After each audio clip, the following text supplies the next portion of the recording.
how you been, Poppy 8 Legs? Yeah, okay, that seems like a far-fetched reaction. But I actually have a fondness for spiders and like some blood-sucking mosquitoes I know. Because those guys are useless, come on. On the contrary, I know a bunch of people who tend to overreact towards these lovely house guests. Like, where are your manners? Now, you street bugging. If I see any cockroach or spider in my house, it's their house now. You can keep the car, the food, my PS4, my wife, and my Yeezys too. Yo, screw that. I'm burning the whole house down. I get it. As cute as these guys can be, it's not like the fuckos are paying for any rent either. Though in this video, we're just going to be focusing on my experience with one type of vermin.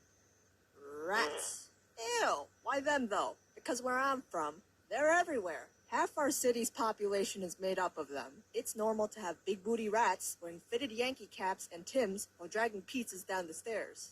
So I found myself spending the holidays with these rats. Not by choice, of course. One of these times was with my roommates. That's right, we got another roommate story. Real quick introduction if you haven't watched the previous roommate videos. This is Bubbles, the constantly happy kumbaya roommate. She could be a monk if she wanted to. This is Diva, the sassy teen girl you know from every high school. I would not even be surprised if this girl secretly featured in Ariana Grande's Thank You Next video. And finally, this is Megatron, the girl who's been done with everybody's shit the day she was born. So, it was Thanksgiving night, and my roommates and I cooked more than enough food to feed a starving family of Matt Stonies. Competitive eater, by the way. After we all looked like we just ate at Grandma's house, we decided it was time to clean up. While that was happening, I noticed a chicken bone stuck in the vent.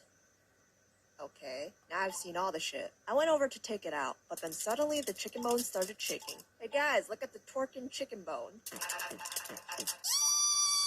Oh my god, oh my god, oh my god. That's a mouse. David, the bathroom's open if you need it. Tabs, I hate mice. Oh my god, get it away. I don't want to move my bed. It's right next to the kitchen, for God's sake. The chicken bone stopped rattling now, and I assumed it ran off because of Diva's outburst. I grabbed it, and it started shaking again, but this time I tugged back. This Hercules mouse started to resist, so we played a game of tug-of-war. World star! This is one brolic motherfucking hood rat. I need some help. You sure do. Hey, listen, Tabs. I'm gonna go ahead and make a GoFundMe page. It's gonna be titled, Help This Poor Starving Homeless Girl Fighting a Mouse Over a Damn Chicken Bone because she really needs food that bad. Well, it didn't matter anyways, because after 3 minutes, I got me that bone. Ha, yeah. Tabs 1, Mickey Mouse 0. Fuck yeah. Woo! Diva, I'm scared. I'm seriously concerned about the well-being of that girl. Even alley cats don't stoop this low.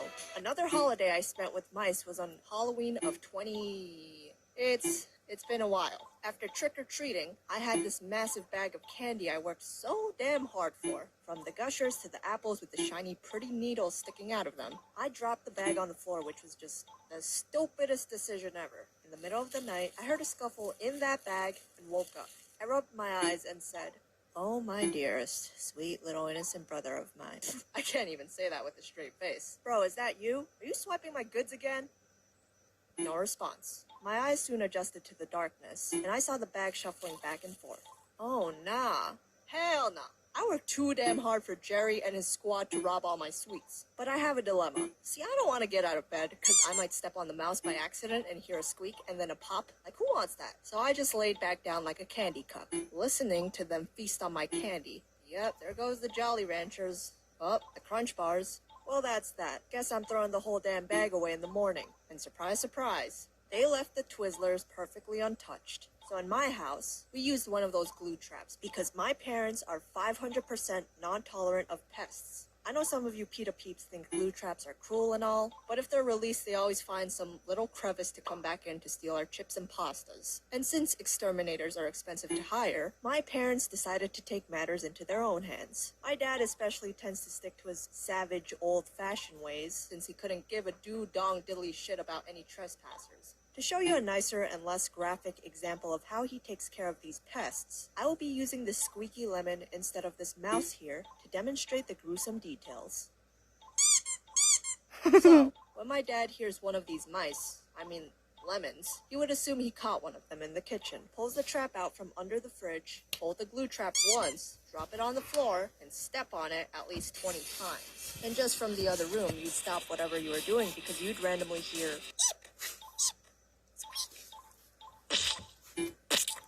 walk into the kitchen like, "Pops, what did you do this time?" Oh my lord. Don't worry about it. I took care of it.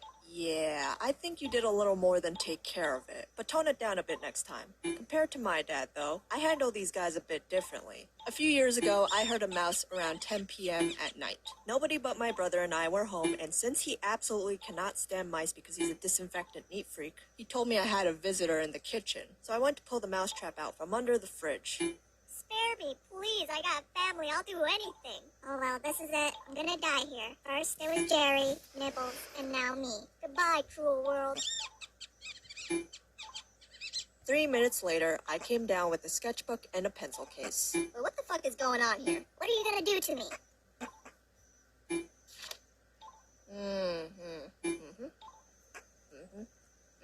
Alexa, play music for focus. Now playing music for focus on Spotify.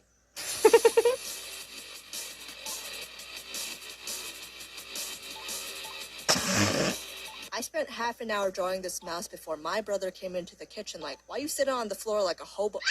Can you throw that away? What the fuck? I've never seen him disappear so fast. Here's the drawing I did of the mouse, by the way. Afterwards, I tried to scrape him off outside using a little vegetable oil. Some fur ripped off, but he was free. Probably had no plans of coming back here anyways. And this final story takes place a few months ago, but this is exactly why you should walk around with nightlights at home instead of the pitch black darkness. While I was walking into the living room after waking up, I stepped on something very warm and furry. Please be an Ugg boot, please be an Ugg boot. Wait, ew, no, I don't have Uggs.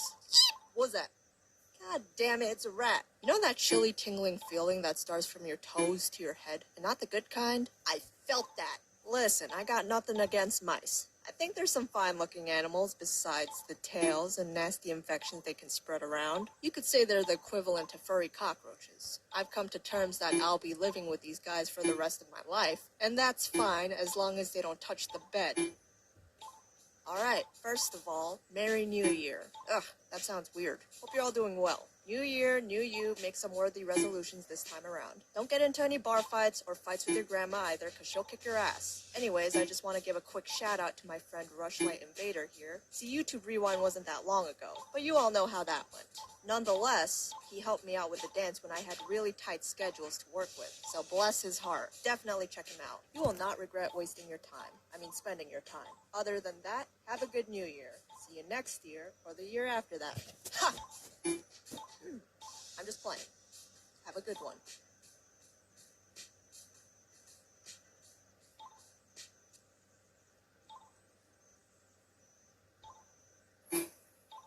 As artists, we tend to think we have a ton of struggles when we really don't. You know, because of all our whining, we built such a great reputation throughout the years. Just look at this amazing work we've accomplished. And since apparently this is the way people look at us now, I can only say, good job to you artists, because this is what you deserve. This is exactly what you wanted, right? People these days have become hypersensitive to everything, and it's just become laughable at this point. But in all honesty, I tend to deal with some of these as well, so I'll try to pick a few that we tend to struggle with overall as a group. Number 1, art blocks. If you don't know what an art block is, you may leave the video. I don't even want to see you here. No, I'm just playing. I'm just saying this because this is probably the number 1 problem that artists face. It's when you feel like you have no sense of creativity or no idea in your head whatsoever. And it's just a space of nothingness that's floating around your brain. What kind of fuckery of a first world problem is this? Asks the non-artist. Well, good for you, because you understood what I meant in under a minute. Thank you. Number 2, I don't know if you're all the type to post your artwork on social media, but I do it. And when I do, I stare at the art piece until I find a mistake eventually. I don't know exactly why I do it, I just think it became a habit for me. And I'm pretty sure I'm not the only one, so here's how the scenario goes. You post it, you look at it, you see all the mistakes, you realize people already liked it, and you come to senses with your reality, telling yourself this is never going to be fixed. The end. Number 3, so there's another way you can find your mistakes without having anyone else to evaluate it for you. So here's what you do. You walk towards the mirror, you hold your drawing up to the mirror, and you start rethinking your life purpose. It's like when you finally thought you made a masterpiece, you just used this method, and it turns out it was just chicken shit this whole time. All jokes aside though, I do think this is a good way to find your errors, so feel free to